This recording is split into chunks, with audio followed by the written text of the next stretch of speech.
Our group project explores the extent to which captivity narratives can offer a valuable insight into 18th century expansion and imperialism. Whilst using a variety of captivity narratives, we will aim to assess the utility for a historian hoping to understand imperial fragilities, racial identities, and the role of the go-between. Our first section focuses on white European captivity narratives in order to understand the newer forms of captivity due to imperial expansion. As Colley suggests, using these as a mirror of the imperial state itself. This looks at the case studies of Thomas Pellow, Countess de Bourg, and Ana Maria Fernandez. Our second section uses a broader lens, focusing on non-Western narratives, looking into the story of Equiano. With these chosen sections, we hope to discuss gender, race, and age as point of contrasts. Although we are aware of the limitations of using narratives as a focal point of analysis, we will argue captivity narratives should not be disregarded as a vital historical source, offering new perspectives and perhaps bringing to life the once dismissed story of imperial expansion. From the 16th and 18th centuries, and with the dawn of privateering, expansionism, and colonialism, for white Europeans, being held captive became a real problem again. Piracy and slavery can be seen to have been shaped by new capitalist economic structures and long-distance trade, and European captivity narratives, like Thomas Pellow, were common and can be seen as part of a much larger process of globalisation. When looking at captivity narratives themselves, Linda Colley especially supports how they were much more than just hopeless individuals abroad. This stressful liminal position of the captive were often the focal points of anxiety at home, and especially with Pellow, his written word can be seen as a strong anchor of identity and helps us reveal underlying racial and imperial ideologies. Mario Clara supports that captivity narratives reveal an ethnographic and geographical examination of an alien culture and shows the possibilities for individual self-fashioning for the early modern individual. This can be seen with Pellow, who once captured, became a Muslim, learned Arabic and was able to switch his cultural mannerisms and interact with black African slave soldiers, reaching high privileged ranks in the military. However, despite this cultural interaction, Robert Spindler echoes how this cultural hybridity wasn't just a straightforward conversion. Age and the individual's identity played a large factor. With Pellow, he was captured aged 11 by Moroccan privateers and largely had no real religious identity and could easily be integrated into their society. Whereas European captives who were older and had much more of an identity, like Cromwell Massey, who experienced circumcision at the hands of Tipu Sultan, or the many others who were humiliated and forced to strip naked and dance, there was a clear hardening of racial and imperial attitudes and this sensationalizing of the innocent Christian against the savage Muslim, for example with the Tipu Taigu here. So it is clear that identity played an important factor, and it's voices such as Colley's that are crucial in puncturing this typical captivity narrative that the captive was always patriotic or hopeful. British identities and imperial fragilities were really broken down, and you can see this with the many low-ranking soldiers who deserted to Indian armies to receive better pay and privileges, or especially with Pellow, who says, "I did not know my own father and mother, nor they me," as he returned as this low, unattractive man of war, and being much more aligned to the Islamic North African culture where he spent most of his life. Overall, it's clear that once you take into account the context of the captive as being part of this larger process of globalization, and also what effect his identity would have on his cultural interactions, you can see that there was cultural interaction and a breaking down of European barriers to an extent, but there was also still very racialized and imperialized ideas that remained due to the identity and age of the captive. Next, we will focus in on the story of Countess de Bourg and Ana Maria Fernandez. Briefly, the French Countess de Bourg boarded a boat to meet her husband in Spain. The ship was seized near the Algerian coast and it crashed. The Countess de Bourg's 10-year-old daughter was rescued and captured by tribesmen. The tribe's chiefman wanted a bride for his son and was not willing to give her up. Eventually, through the persuasion of riches, she was freed. She was kept captive for 4 weeks. This is an example of a female used by a captor for economic gain. Because of the symbolic aspect of a female captive, including virginity and purity, it can be argued that they are more likely to gauge a response from an origin country. This can be seen through the hastiness and the expenses invested into the safe return of Countess de Bourg. Others were not so lucky. This can be seen in the story of Ana Maria Fernandez, a native of Toledo captured in 1715 and given as a gift to Baba Ali. She wasn't set free until 1717. Despite the constant violence and the threat of rape, Anna stayed very true to her virtue and religion. Although these narratives raise similar themes of sexualization, it must be noted that these purely female narratives overlook the significance of age. Our cases are unified by this. Captivity of children was commonplace during this period. to the malleability of children and a lack of strong belief in identity, raising the question, are children more disconnected from their nation? Contrasting with the female narratives that these cases focus on is the male captivity tales explored by Milo. Men were regularly captured as they were often more skillful, so more valuable. The loss of males were more detrimental to family life and a community at home. Although female captivity narratives add a particular nuance to a historian's understanding of imperial expansion, we must be aware of these factors. The prominence of sexualization throughout all female narratives is undeniable. Bacall discusses how the sexual and spiritual threat facing female captives is a recurrent in European discourse and popular consciousness. For example, virgin slaves were more highly valued. Joseph Pitt suggests women slaves were sexualized by meticulous examination. Like Anna, they were fantasized about due to their purity and sexuality. Sexualization was clearly the dominating factor in determining the trajectory of female go-betweens. We must consider if the female captivity narrative is exaggerated by the West. Through creating an image of a scary Muslim man, the West may deflect from their own imperial actions. Bacall suggests Western discourse has routinely capitalized on the image of white women in Muslim bondage. Although these narratives do encourage Europeans to question their own colonial outlook, the benefit of these should not allow the 12 million people in the transatlantic slave trade to be overlooked. An interesting point of future research to mention is the continuation of female captivity narratives into the modern day. As Bacall suggests, there is a formulaic plotline to the female captivity genre, and they involve females as victims of sexually violent Muslim masters, such as Faye Turney's 2004 book, My Ordeal. Overall, female captivity narratives use a new lens in which to assess and reflect on imperial fragilities and racial identities. This specific white female narrative, of course, has similar limitations that be discussed by Milo. Hence, they must not be prioritised over the tales of other captives, and we must be aware that they do not dismiss the intensity of the transatlantic slave trade.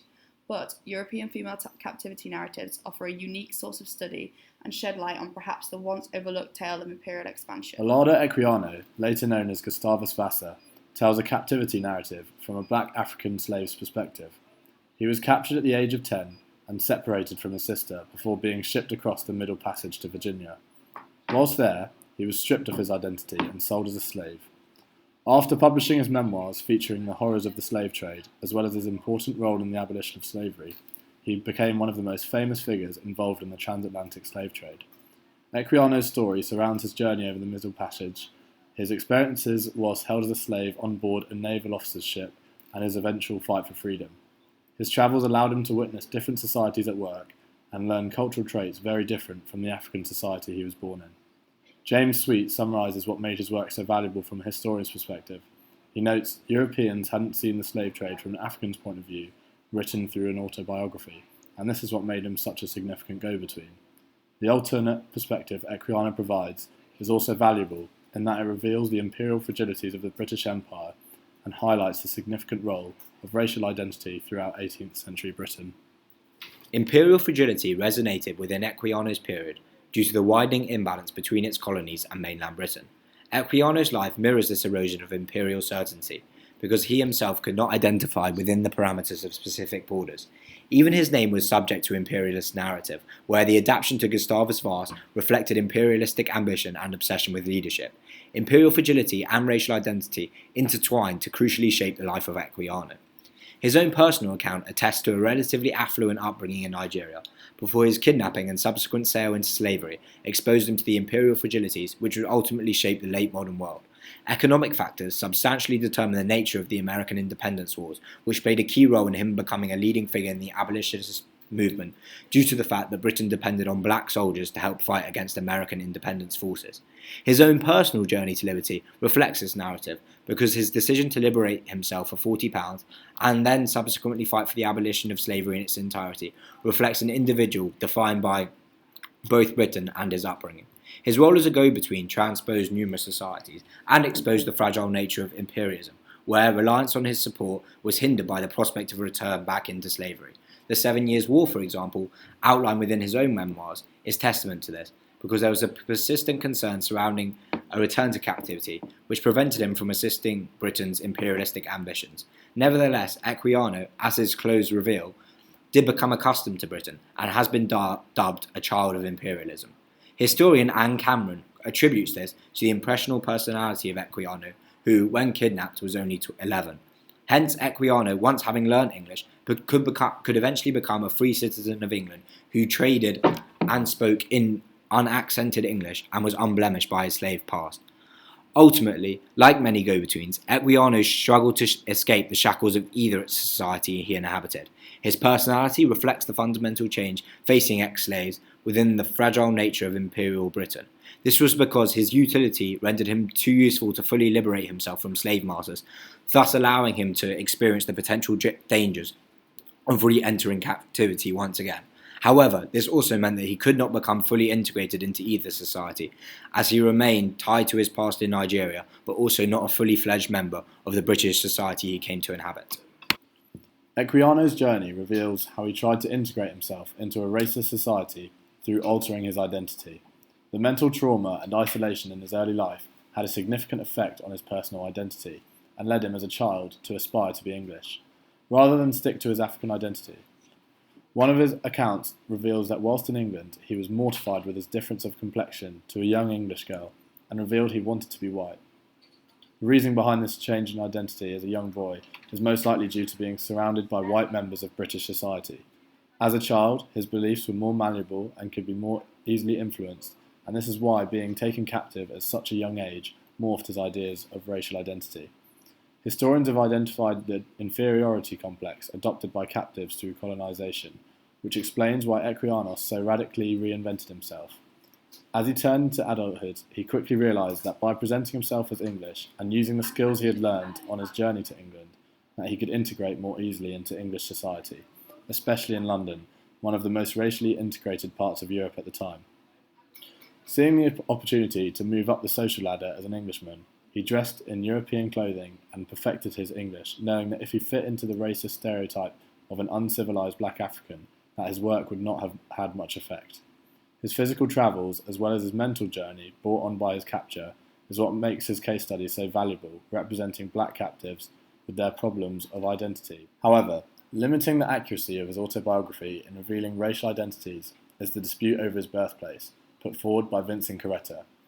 Carretta, in light of newly discovered sources, including a ship's muster roll and a baptismal record, believes that Equiano's true place of birth was South Carolina and not southeastern Nigeria. He believes that Equiano invented his African past to sell his book, as it would attract more interest. There is evidence for both arguments, and the debate highlights the problem with relying upon captivity narratives, as often we rely upon memoirs and witness accounts, which can lead to a biased history.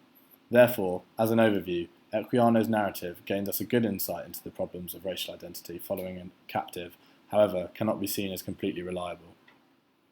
Whether submerged by his own internal divisions surrounding his place within society, or his development within his role as a go-between, both imperial fragility and racial identity are blurred as construct when analysing Equiano's livelihood.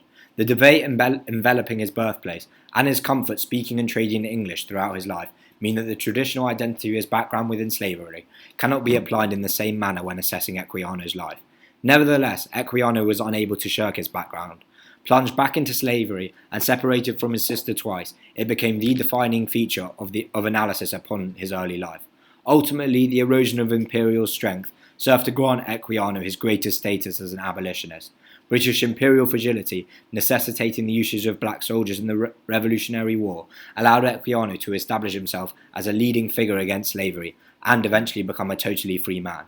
Thus, all three details outlined in the title remain significant, each one fundamentally tied to the liberty Equiano came to enjoy. The establishment of the Sons of Africa is the greatest testament to the confusing story of Equiano, because it ultimately became the vision of an outsider fundamentally defined by the society he came to inhabit. Clearly, throughout all of our examples, there is a big challenge within using captivity narratives and the very limited material we have. In North Africa, for example, many captives didn't have access to the resources to write compared to the abundance of European narratives. Additionally, there is a methodological issue in that captivity narratives themselves are not fully conclusive. However, many captivity narratives were often produced from Europeans being defeated or captured, so they're not these static, Eurocentric one-sided texts. As Edward Said perfectly sums up, there is a need to rewrite history using unconventional or neglected sources, an alternative history to the official one. Therefore, we need to continue to look outside the typical narrative of the innocent Christian against the savage Muslim and look to the voices of women and ignored races. And when we do, we can see the profound effect captivity narratives have had on our understandings of racial and imperial attitudes from this period.